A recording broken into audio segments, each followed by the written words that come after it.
মেয়ে হয়েছে ভাই, এই কষ্ট তো তোমাকে সহ্য করতেই হবে। এই কথা অনেকেই বলে, কিন্তু যাদের হয় তারাই জানে। মানে যারা মেয়ে তারাই একমাত্র বোঝে। তো যেটা আর কি নিয়মিত হয় মেয়েদের প্রত্যেক মাসে, সেটার কষ্ট তো আর কাকে বলা যায় বলো। গুড মর্নিং বন্ধুরা, নমস্কার, আমি শিউলি, তোমাদের সকলকে অনেক অনেক স্বাগত। তো চলে এসেছি, দেখো যতই শরীর খারাপ হোক কিন্তু বাড়ির কাজকর্ম তো নিজেকেই করতে হবে না, এখানে আমি একমাত্র নির্ভরশীল।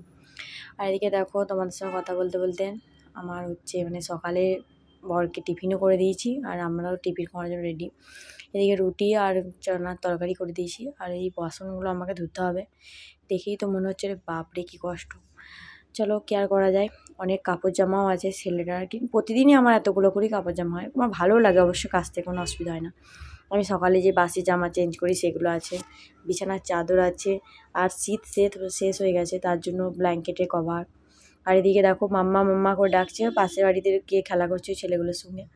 আর এদিকে কথা বলতে বলতে আমার হচ্ছে সব বাসন তো ধোয়া হয়ে গেছে, দিয়ে ঘরটা ভালো করে মুছে নিই। আর এদিকে আমার ছেলেও ব্যাট নিয়ে আমার পিছু পিছু ঘুরছে।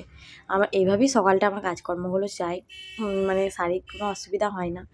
আর কী জানো তো, এদিকে শরীরে খুব প্রবলেম, মানে যেটা হয় আর কি, এত যন্ত্রণা, তাও যন্ত্রণা নিয়েও আমি সব কাজগুলো করছি, কিছু করার নেই।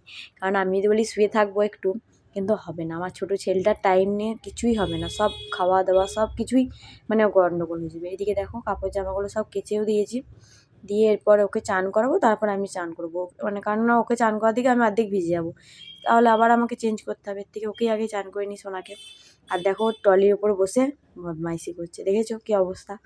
ও এইভাবে প্রতিদিনই করে, ট্রলিটার ওপর খেলা করে, আমি আর কিছু বলি না।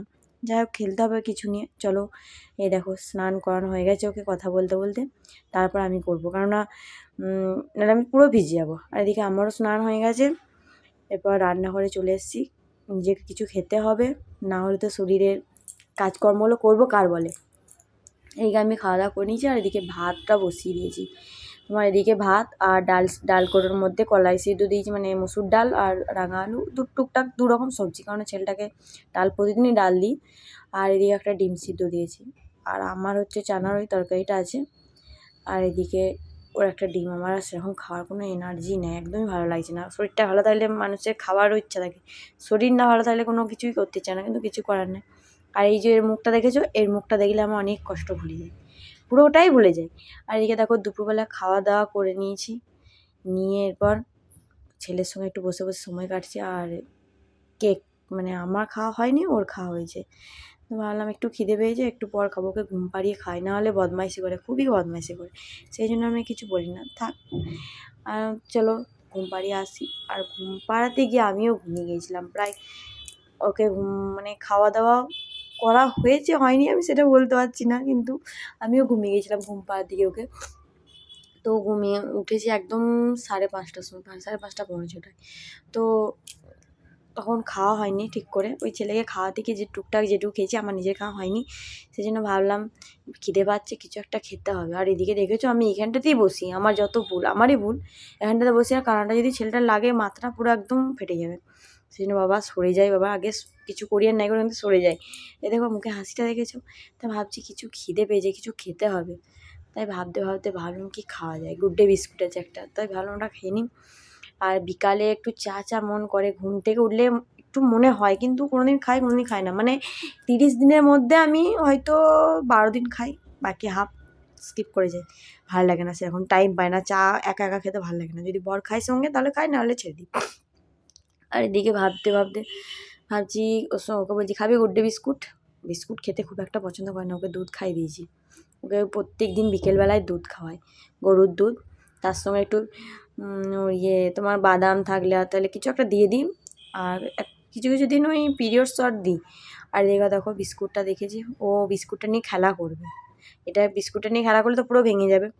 তাই ভাবছিলাম যে কি করা যায়, তো একটা বিস্কুটই খাই, চা খাইনি। আর ভাবছি যে রাতের রান্নাটা কি হবে, রান্না করবো করতে ভাবতে ভাবতে বর এসে বললো বাড়িতে একজনের বাড়িতে নিমন্ত্রণ আছে, ঝটপট রেডি হয়ে যাও। আমি তো শুনে বিশাল খুশি, আহা নিমন্ত্রণ, রান্নাবান্না কিছু করতে হবে না। সেই জন্য ওকেও রেডি করে দিই সোনাকে। আর আমিও রেডি হয়েছি, মানে ড্রেস পরেছি। আর একটু কিছু আছে টুকটাক। আর চলো তোমাদের সঙ্গে দেখা হচ্ছে। আমার মুখে হাসিটা দেখে তোমরা যদি কেউ কিছু ফলো করে থাকো অবশ্যই কমেন্ট করবে। পুরো ভিডিওটা দেখলে তো আবার বুঝতে হবে। এদিকে রেডি হয়ে গেছি, এবার বেরোচ্ছি। কোথায় যাচ্ছি সেটা ভিডিওতে নিয়ে নিই, কেননা সবটা তো সব রকম দেখানো ঠিক নয়। আর এদিকে দেখো আমরা চলে এসেছি খাওয়া দাওয়া করে, ও শুয়ে মোবাইল দেখছে। আর এই পাশের ছেলেগুলো সন্ধ্যে থেকে পায়নি আদিকে, সেই জন্য চলে এসেছে খেলা করতে। আমার ভিডিওটা ভালো লাগলে অবশ্যই লাইক কমেন্ট করবে। Bye bye, good night, tata.